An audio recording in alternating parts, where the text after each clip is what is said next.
Assalamualaikum warahmatullahi wabarakatuh.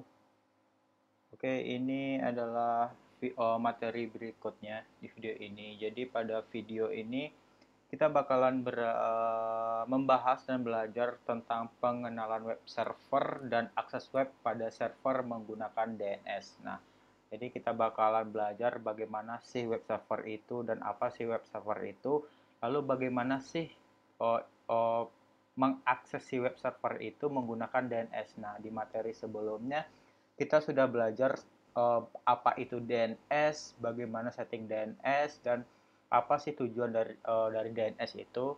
Nah, sekarang kita bakalan mengimplementasikan si DNS-nya ini pada web server agar si webnya kita yang kita bikin itu dapat diakses menggunakan DNS yang kita setting kembali sebelumnya.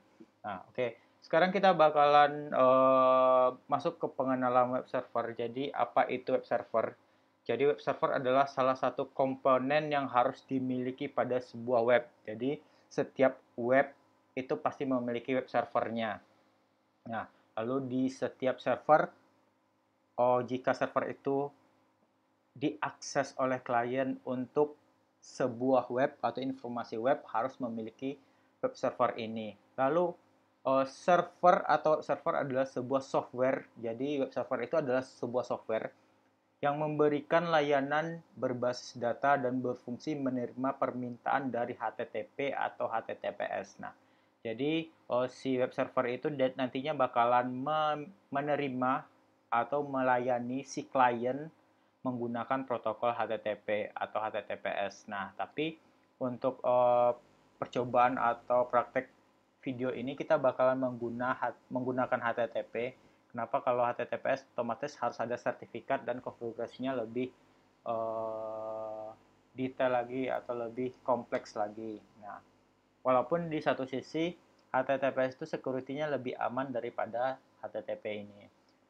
Lalu pada klien dikenal dan biasanya kita kenal dengan nama web browser. Nah, jadi si server ini adalah interpretasi dari si HTML atau si web yang bakal kita akses dan itu bisa diakses menggunakan beberapa web browser seperti ini untuk mengirimkan kembali yang hasilnya dalam bentuk beberapa halaman web dan pada umumnya akan berbentuk dokumen HTML. Nah, nanti kita bakalan bahas bagaimana sih web server itu, apa sih web server itu atau tujuan dari web server itu. Nah, lalu di sini ada beberapa contoh aplikasi dari web server. Pertama itu ada Apache, Zeus, Sitami, lalu Leak HTTPD. Nah, jadi ini adalah beberapa contoh aplikasi yang bisa diinstal di server kita untuk penggunaan web server. Nah, seperti itu. Oke, lanjut. Sekarang ini ada beberapa fungsi dari web server. Pertama itu fungsi web server adalah untuk melakukan atau mentransfer berkas permintaan pengguna melalui protokol komunikasi. Protokol komunikasinya apa? Yang kita jelaskan tadi. Protokol komunikasinya ada HTTP,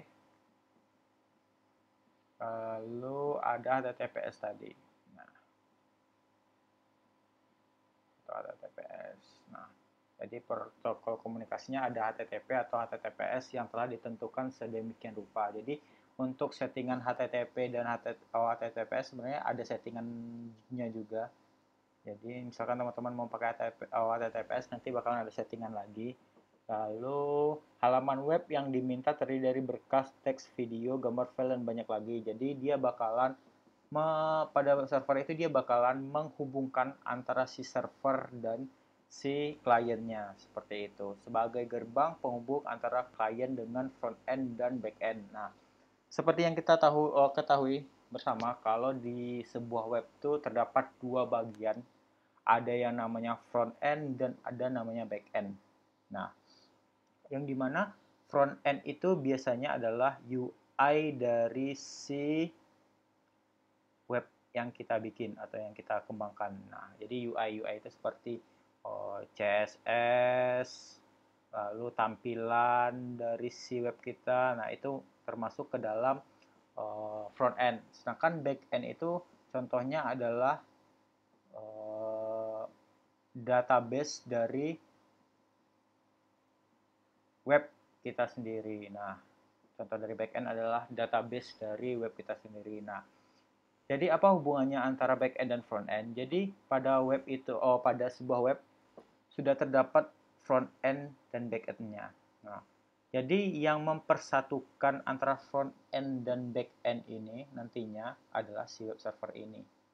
Nah, makanya nanti bakalan menjadi suatu kesatuan web yang utuh menggunakan web server ini. Nah, lalu ini adalah diagram dari web server dan klien. Jadi di sini ada klien yang dimana protokolnya bisa SSL atau HTTPS. SSL itu bisa HTTP. Lalu di sini ada web server get. Nah, jadi ini adalah web servernya yang dimana web server itu yang nantinya bakal menghubungkan dengan backend, lalu dengan beberapa service-service dari web itu. Nah, seperti itu. Jadi dia yang bakal menghubungkan atau sebagai gate atau si penjembatan dari si server atau si backend ini dengan si kliennya. Nah, dia yang bakal menjembatan. Jadi setiap server itu harus terinstall web server. Nah, seperti itu. Lalu apa sih aplikasi web server yang kita gunakan? Jadi aplikasi yang web server yang kita gunakan adalah XAMPP. Kenapa XAMPP? Karena XAMPP itu adalah salah satu aplikasi untuk web yang terlengkap. Kenapa terlengkap? Di sini sudah ada web servernya, lalu ada database. Jadi dalam satu XAMPP ini sudah ada lengkap fitur-fiturnya. Jadi kita cuma menginstal satu aplikasi saja sudah dapat beberapa fitur ini kayak web server dan database ini. Nah, oke, sekarang kita bakalan cobakan saja bagaimana sih setting dan install si web server menggunakan si XAMPP. Nah, sekarang kita masuk dulu ke Ubuntu-nya. Sini saya masuk ke Ubuntu.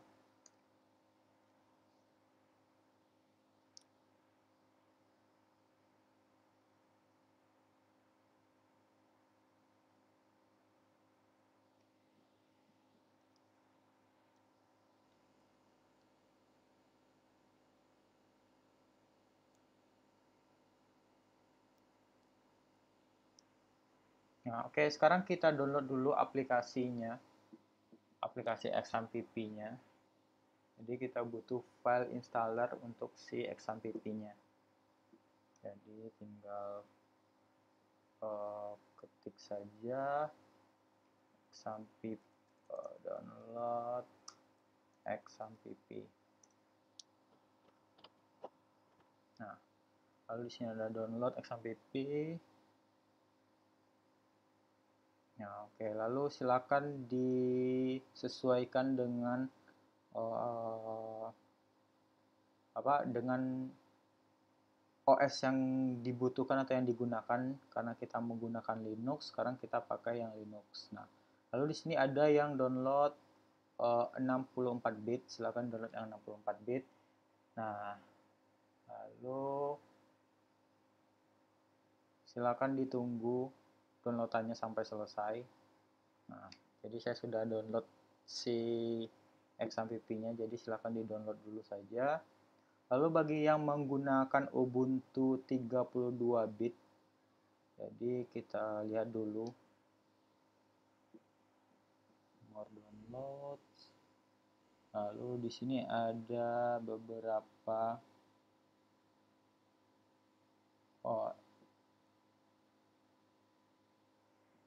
history pengembangan dari XAMPP-nya.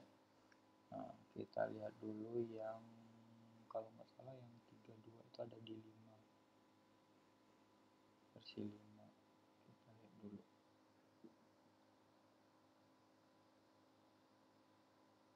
Ada 32. Nah, 4. Oke. Supaya gampang kita searching aja download XAMPP 32 bit Ubuntu.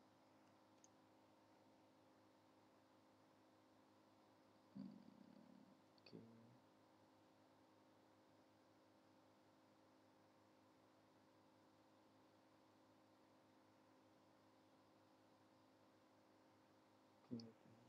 atau kita ketik keywordnya deh.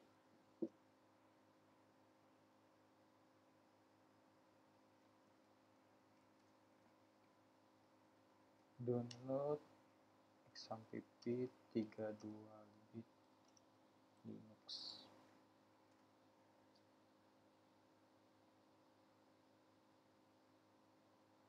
Oke, kita coba di situs ini.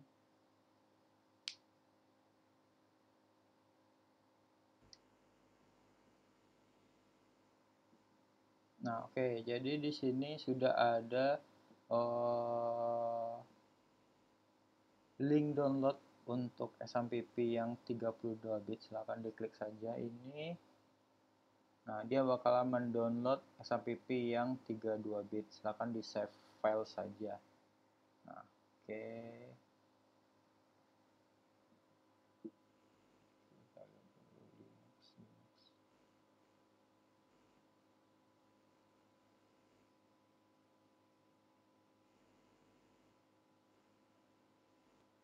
Oke, ini yang 64. Nah,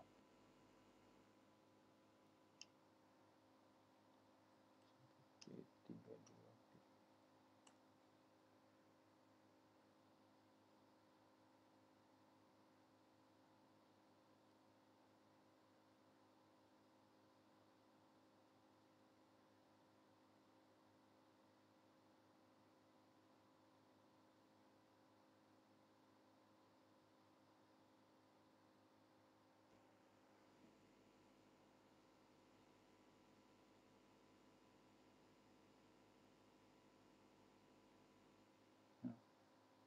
Oke, silakan download saja seperti link sebelumnya tadi. Silakan di searching saja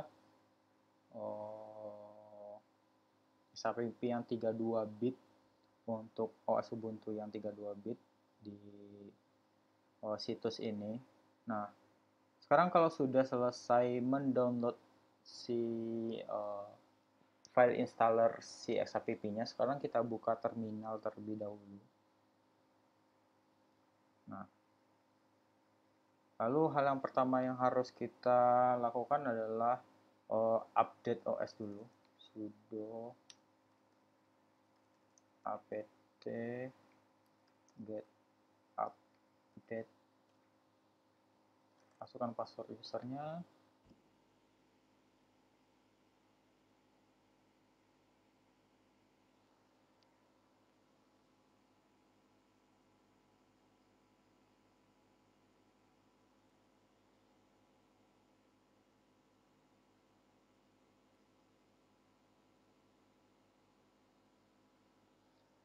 Nah, oke, kalau sudah selesai update OS-nya, sekarang kita masuk ke folder download. Nah, di mana folder download ini adalah folder tempat penampungan downloadan yang kita download tadi, XAMPP yang kita download tadi. Lalu kita lihat dulu filenya, apa aja di dalamnya. Nah, di sini sudah ada file XAMPP Linux bla bla bla bla installer.run. Nah, sekarang kita harus menginstal terlebih dahulu file ini ke Ubuntu kita. Nah, pertama yang harus kita lakukan adalah sebenarnya kalau untuk pertama kali kita install -l. Nah, hak akses si file ini hanya untuk si user saja. Sekarang kita bakalan bikin si file ini agar dapat diakses oleh siapa saja pakai chmod. Nah, lalu kita ketikkan chmod 755 lalu XAMPP, lalu tinggal cara gampangnya tinggal ketik saja di sini XA lalu di tab dia bakal menampilkan full text nama dari file installernya. Lalu tinggal enter. Nah, lalu kita lihat lagi hak aksesnya. Nah, secara default dia bakal berubah seperti ini hak aksesnya untuk si file XAMPP-nya. Sekarang tugas kita adalah untuk menginstal si file XAMPP-nya.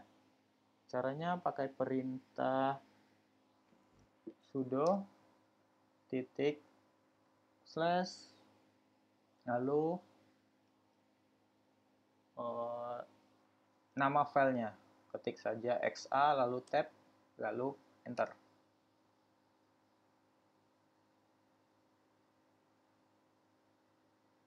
Nah, dia bakalan muncul installer seperti ini, jendela seperti ini. Sekarang kita tinggal install si XAMPP-nya. Tinggal next, lalu next, next, next, next. Nah, lalu tunggu sampai instalasinya selesai.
Oke, jadi ini proses instalasinya sudah selesai. Sekarang tinggal klik finish. Nah, oke. Lalu di sini ada manage servers. Nah, jadi ini ada beberapa fitur yang ada pada SAPP-nya. Lalu di sini ada MySQL database, lalu di sini ada Apache Web Server. Nah, misalkan kalau kita menggunakan fitur database di sini, ini tinggal dinyalakan saja. Tinggal diklik start.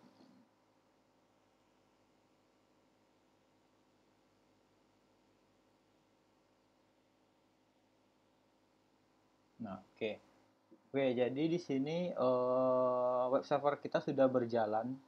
Jadi kita bisa mengakses web server kita menggunakan DNS yang kita setting kemarin. Nah, sekarang kita lihat dulu DNS-nya. Pakai NS lookup ccit0901.com. Nah, jadi kita kemarin kan setting DNS-nya ccit0901.com. Kita enter.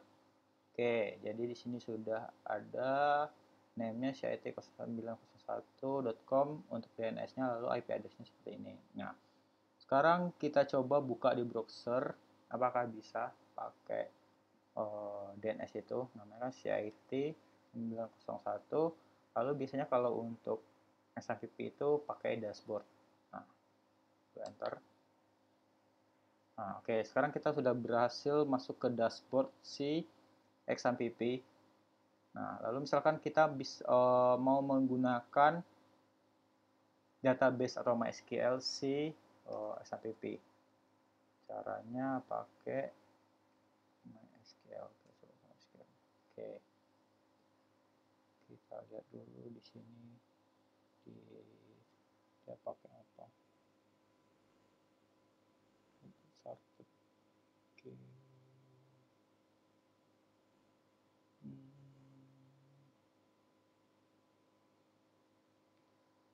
Coba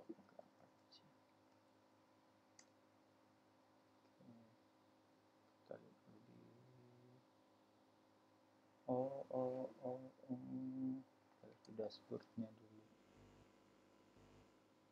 Oke, PHP My Admin. Nah, oke.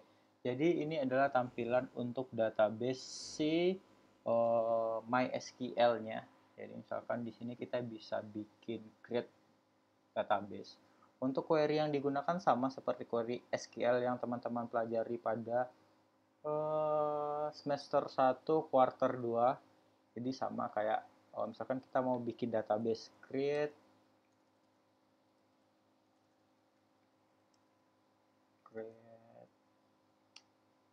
database, misalkan DB, coba.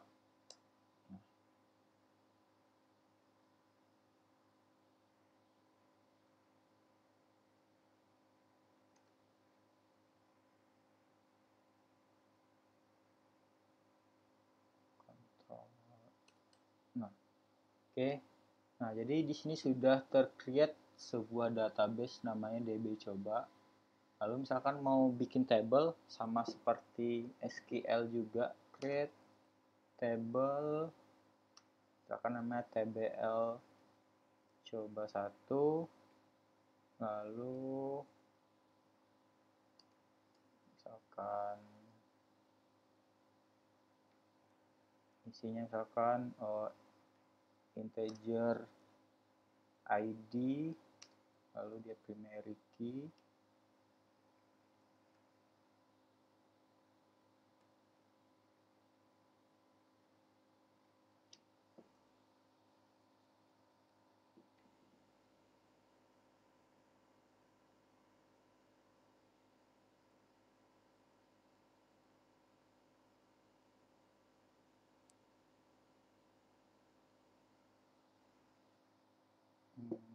ID table integer, dia primary key misalkan.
Sampai sini not.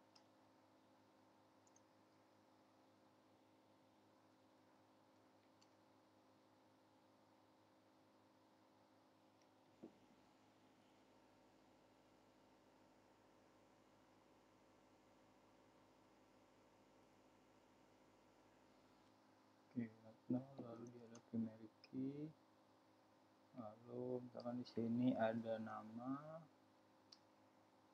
varchar 50 map 0 juga, lalu misalkan tempat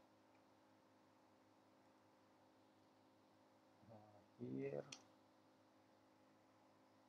varchar 10 map 0. Oke, tinggal Ctrl Enter. Oke, jadi di sini sudah tercreate sebuah table nama table coba. Jadi ini adalah salah satu fitur yang ada di XAMPP.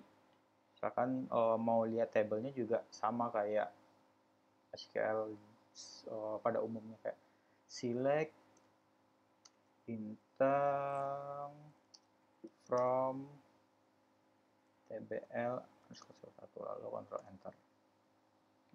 Oke. Jadi ini adalah salah satu fitur untuk si XAMPP. Nah, untuk pengembangan sebuah web. Nah, oke, sekarang kita bakalan mencoba membuat sebuah web sederhana menggunakan DNS yang kita create di materi sebelumnya. Oke, sekarang di sini saya mau masuk dulu. Sekarang kita ke root dulu. Saya clear dulu.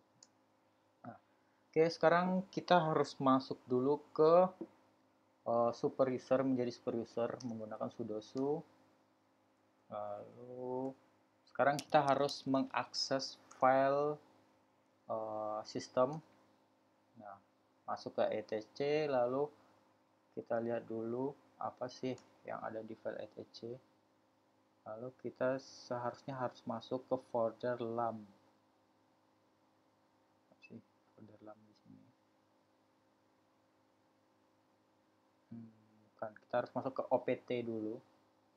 Saya cd opt. Nah, lalu kita lihat dulu. Oke, di sini ada folder lamp.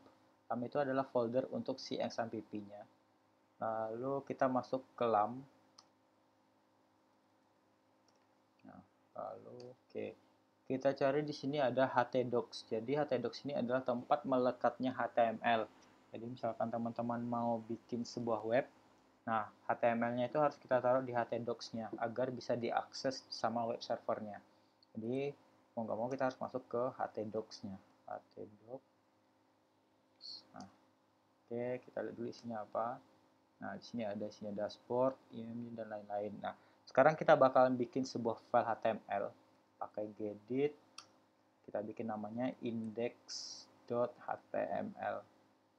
Enter. Nah. Oke, sekarang kita cari sebuah sampel HTML. Sampel HTML atau sampel template HTML.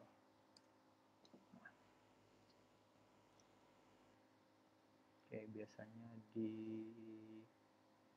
Petrischool banyak sekali template untuk web. Kita tinggal kopas saja.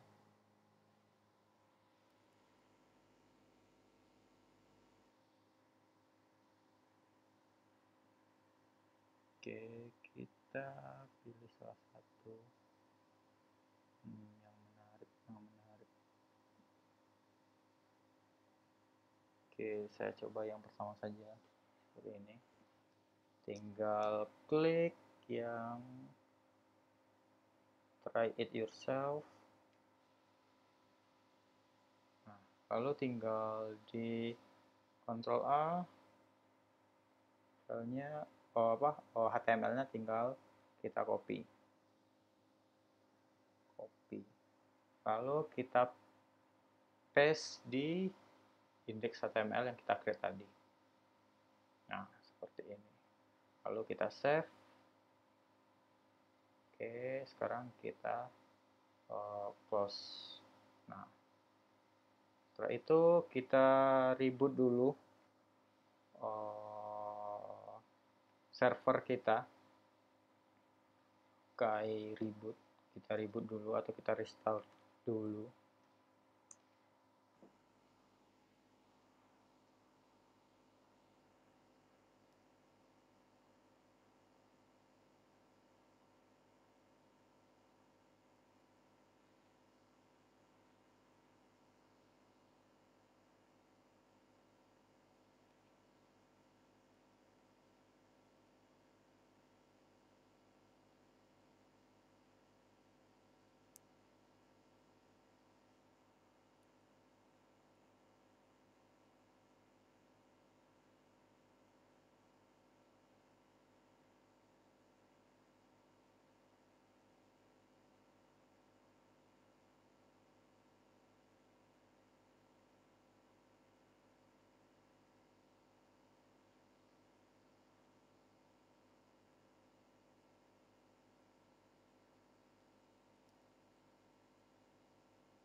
Oke, sekarang kita sudah masuk ke Ubuntu-nya, tinggal login. Nah,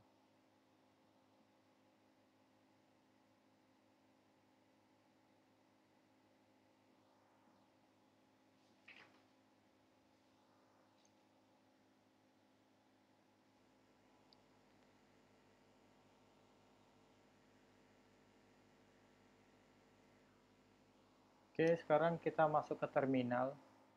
Tugas selanjutnya kita harus menghidupkan kembali si web server yang kita install tadi.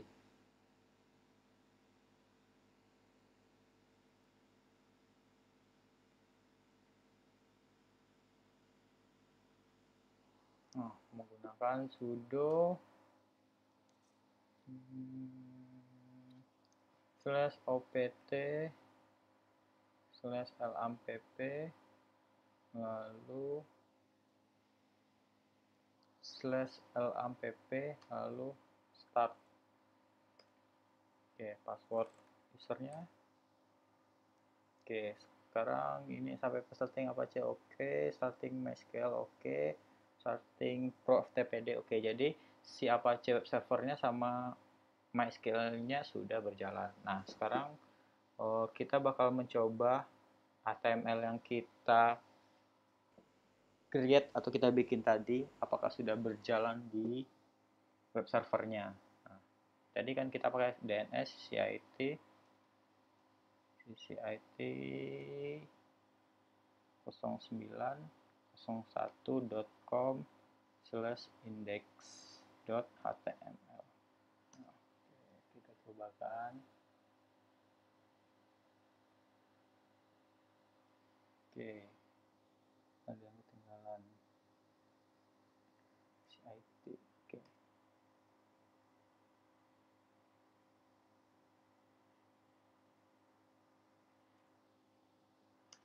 Oke. Nah, oke, jadi ini adalah template yang kita create tadi atau yang kita bikin tadi, seperti ini yang kita masukin di htdocs tadi. Nah, ini sudah berjalan. Nah, oke, jadi ini adalah implementasi dari web server yang kita install tadi. Jadi kita bisa mengakses sebuah halaman web yang dimana halaman web itu adalah interpretasi dari si HTML, indeks HTML yang kita create tadi. Nah, oke, sekian dari materi hari ini. Silakan dipraktekkan dan dicobakan. Sekian dan terima kasih.